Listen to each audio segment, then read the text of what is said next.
Hello friends, this is Dr. Aditi Jain and you all are welcome back to your own YouTube channel ज्ञान वारिधि। आज हम yoga education के बारे में इस वीडियो में डिस्कस करने वाले हैं। हमारी लास्ट वीडियोस में हमने yoga, meditation, their importance, benefits and all regarding that discuss किया है। Now we are going to discuss about yoga education. Now just have a quick view of what we are going to have in this video. This video is going to deal with meaning of yoga education, aims and objectives of yoga education and importance of yoga education. So first we are going to deal with meaning of yoga education. Yoga education is made up of two words, yoga and education. इन दोनों को पृथक रूप से हमने पहले वाली videos में समझा है, जाना है। इन दोनों के ही लिंक्स आपको डिस्क्रिप्शन बॉक्स में मिल जाएंगे अगर आप उनको देखना चाहते हैं। But still for a quick recap we are going to discuss the meaning of both the terms in short. So first of all we are going to deal with the meaning of education. Education basically एक process है जो हमारी learning को facilitate करता है या हमारे acquisition of knowledge, skills, values, believes and habits का एक प्रोसेस होता है। मींस एक ऐसा प्रोसेस जिसमें हम कुछ सीखते हैं, अब वो चाहे हमारे ज्ञान को बढ़ाने वाली चीज़ें हों, हमारे कौशल से संबंधित चीज़ें हों, मूल्यों पर आधारित हों, विश्वास या हमारी हैबिट्स को रिलेट करती हुई कोई भी चीज़ हम जब सीखते हैं तो उसको हम एजुकेशन कहते हैं। इसके डिफरेंट मीनिंग्स को देख लेते हैं। एजुकेशन जो शब्द है वो इड्यूस से भी माना जाता है कि ये एक वर्ड है, इड्यूस उससे डिराइव किया गया है।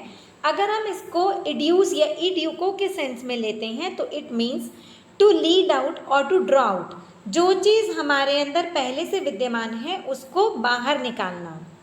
नेक्स्ट, एजुकेशन को हिंदी में हम शिक्षा भी कहते हैं।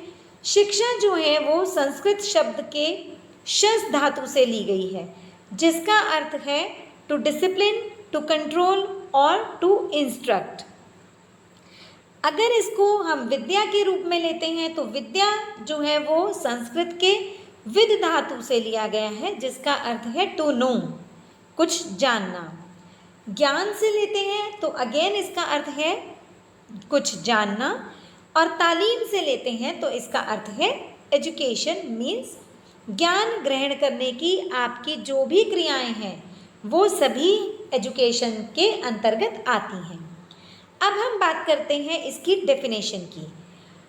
So it can be stated like the knowledge, skill and understanding that one get from attending a school, knowledge और यूनिवर्सिटी। जब हम किसी स्कूल को, कॉलेज को या यूनिवर्सिटी को अटेंड करते हैं तो वहाँ पर हम जो भी स्किल्स सीखते हैं, हम जो भी ज्ञान अर्जित करते हैं या हम जो भी समझते हैं वो सभी कुछ नॉलेज है। ये जो हमने एजुकेशन या नॉलेज का एस्पेक्ट यहाँ पर इस डेफिनेशन के थ्रू डिस्कस किया है, वो एजुकेशन जो है वो हमारी फॉर्मल एजुकेशन है जिसको हम स्कूल में या अपने कॉलेज में या यूनिवर्सिटी कैंपस के अंदर ग्रहण करते हैं, लेते हैं। Now coming to the meaning of yoga. Yoga को हम बहुत प्रिसाइज फॉर्म में अगर डिफाइन करते हैं तो it can be said that it is a art of living. जीवन को जीने की एक कला है। It's about getting to know yourself. स्वयं को जानने का एक प्रयास है, एक कला है कि जिससे हम खुद को जानते हैं, खुद को समझते हैं। नॉर्मली हम सारा टाइम स्पेंड करते हैं इस दुनिया को जानने में, जो भी कुछ हो रहा है उस सब को समझने में, लेकिन खुद को जानने के लिए हम सबसे कम समय देते हैं, जबकि वो समय सबसे ज़्यादा महत्वपूर्ण होता है। हम यदि खुद को समझ जाएंगे तो हम दुनिया की बाकी सभी चीज़ों को समझ सकते हैं। तो योगा एक पद्धति है, एक क्रिया है जिसके द्वारा हम खुद को संपूर्ण रूप से समझ सकते हैं। एंड इसका अल्टीमेट गोल जो है वो है कि it is to unite the mind, body and soul. अपने मन को, शरीर को और आत्मा को एकम एक कर लेना, जिससे जो हमारा अस्तित्व है वो परमात्मा के अस्तित्व से मिल जाए। और ये जो क्रिया होती है ये बहुत तरह के एक्सरसाइजेस के थ्रू होती है। एक्सरसाइजेस मतलब विभिन्न क्रियाएं हमारी, जैसे ध्यान, आसन और प्राणायाम। Now coming to the definition that has been given by Maharishi Patanjali, yoga is suppression and modifications of mind।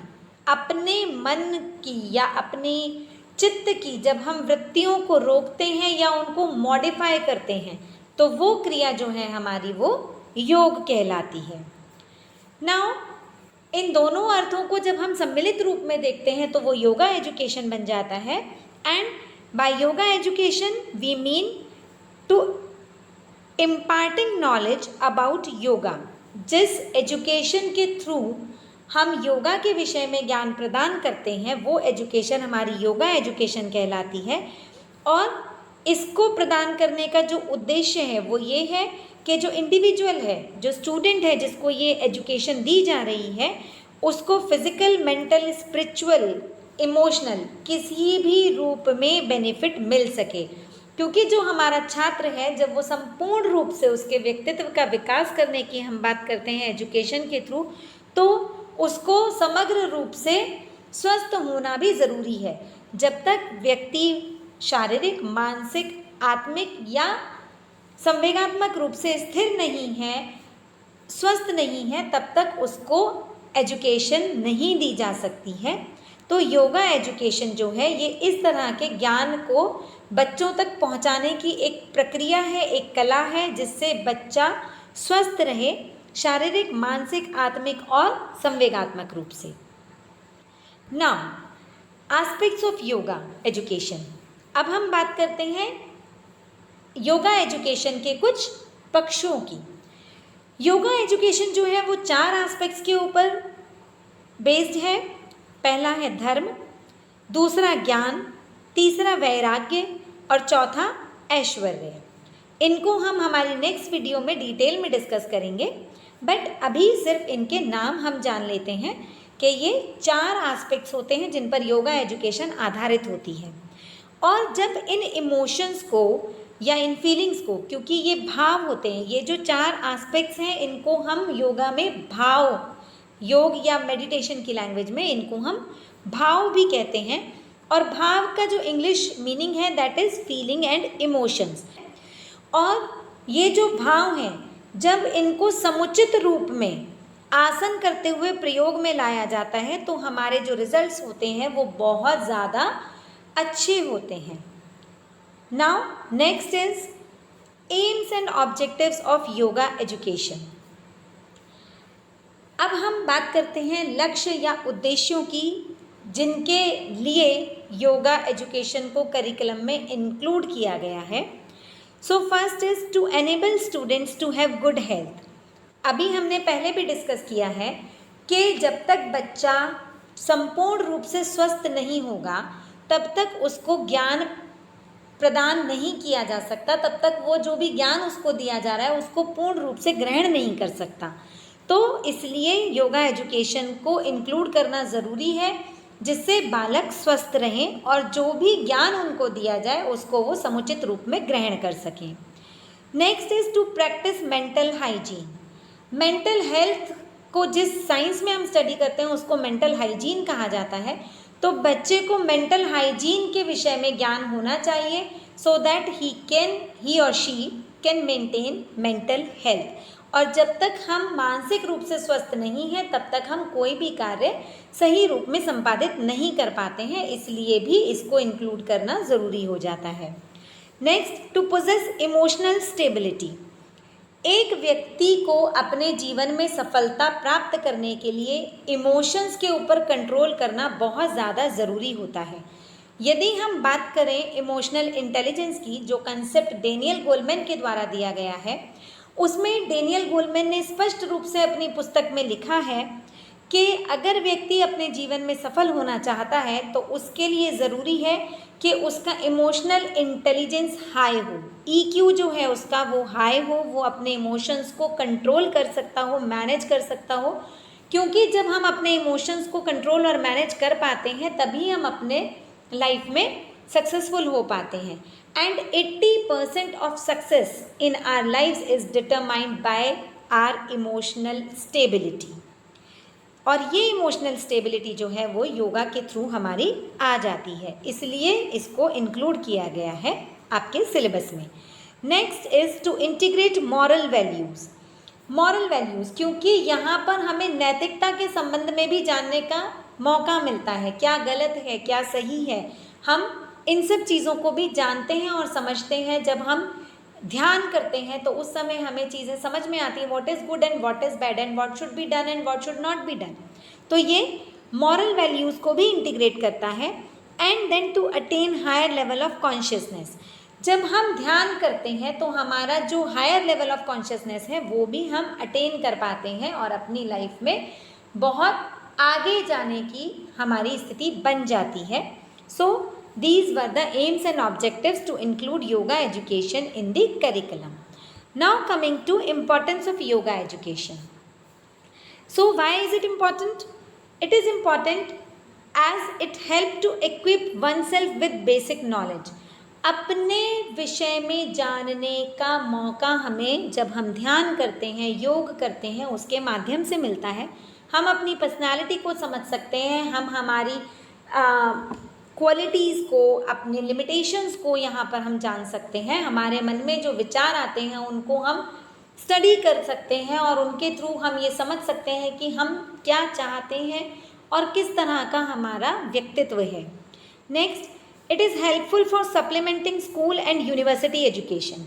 इस कंसेप्ट को हमने अभी पहले भी डिस्कस किया है कि जब बच्चा पूर्ण रूप से स्वस्थ होगा तो जो भी उसको शिक्षा प्रदान की जाएगी स्कूल में, यूनिवर्सिटी में, कॉलेजेस में, जहाँ पर भी बच्चा पढ़ रहा है तो वो उसका अधिकतम लाभ ले सकता है। Next, it helps in self discipline and self control. जब तक व्यक्ति स्वयं अनुशासित नहीं होगा या अपने को खुद से नियंत्रित नहीं करेगा तब तक वो अपने जीवन में जो निर्धारित उद्देश्य हैं उनकी प्राप्ति नहीं कर पाएगा। और योगा एजुकेशन जो है उन उद्देश्यों के लिए हमें खुद को डिसिप्लिन और कंट्रोल करना सिखाती है। And next, enhance all the activities of the students. बच्चों की जितनी भी क्रियाएं हैं उनको एनहांस करती है, क्योंकि बच्चा जो है वो जब शारीरिक रूप से स्वस्थ होता है, मानसिक रूप से स्वस्थ होता है तो वो विभिन्न प्रकार की क्रियाएं करता है और उन क्रियाओं में इम्प्रूवमेंट लाने के लिए योगा जो है वो बहुत हेल्पफुल होती है। और इसीलिए योगा एजुकेशन को आपके करिकुलम में सम्मिलित करने पर बल दिया गया है। आई होप ये वीडियो आपको पसंद आया होगा और आपके लिए यूज़फुल भी रहेगा। अगर आपको मेरे वीडियोस पसंद आते हैं तो please like, subscribe and share my channel. Thank you.